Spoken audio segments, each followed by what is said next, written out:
Fungal infection એક ફૂગ દ્વારા ચામડીનો ચેપી રોગ છે. તે શરીરની ભેજવાળી જગ્યાઓ જેમ કે કાંખ છે, જાન છે, પગની આંગળીઓની આજુબાજુ છે, કમરના ભાગે છે, ત્યાં જોવા મળે. તો એના લક્ષણોની વાત કરીએ તો ગોળાકાર લાલ ચકાબા, વારંવાર ખંજવાળ આવી, ચામડી પરનું પડ ઉતરવું, બળતરા થવી, આ બધા ચામડીમાં જોવા મળે.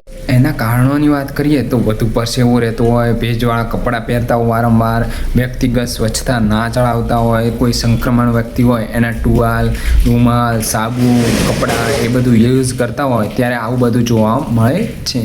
એના ઉપાયોની વાત કરીએ તો આપણે શરીરને સ્વચ્છ રાખવું જોઈએ. હંમેશા ધોયેલા સ્વચ્છ કપડાં કોટનના પહેરવા જોઈએ. વ્યક્તિગત રીતે ટુવાલ, સાબુ છે, ચપ્પલ છે પોતાના જ યુઝ કરવા જોઈએ. કારણ કે કોઈ વ્યક્તિને ફૂગ ઇન્ફેક્શન લાગેલું હોય તો આપણને લાગવાની શક્યતા વધી જાય છે. પછી હંમેશા એક ટાઈમ જ્યારે ફૂગ ઇન્ફેક્શન લાગી જાય છે ત્યારે લાંબા સમય થાય ત્યારે ડૉક્ટરની સલાહ મુજબ દવા લેવી જોઈએ. ક્યારેક કોઈ વિડીયો જોઈને કે કોઈને કહેવાથી ટ્રીટમેન્ટ ચાલુ ના કરવી જોઈએ, કારણ કે એનાથી ક્યારેક વધી બી જતી હોય. કારણ કે એ ફૂગ આપણા રોગપ્રતિકારક શક્તિ ઉપર ડિપેન્ડ. જ્યારે આપણે રોગપ્રતિકારક શક્તિ નબળી પડી જાય ત્યારે ફૂગનું ઇન્ફેક્શન વધી જતું હોય અને એ લોંગ ટાઈમ રહેતું હોય.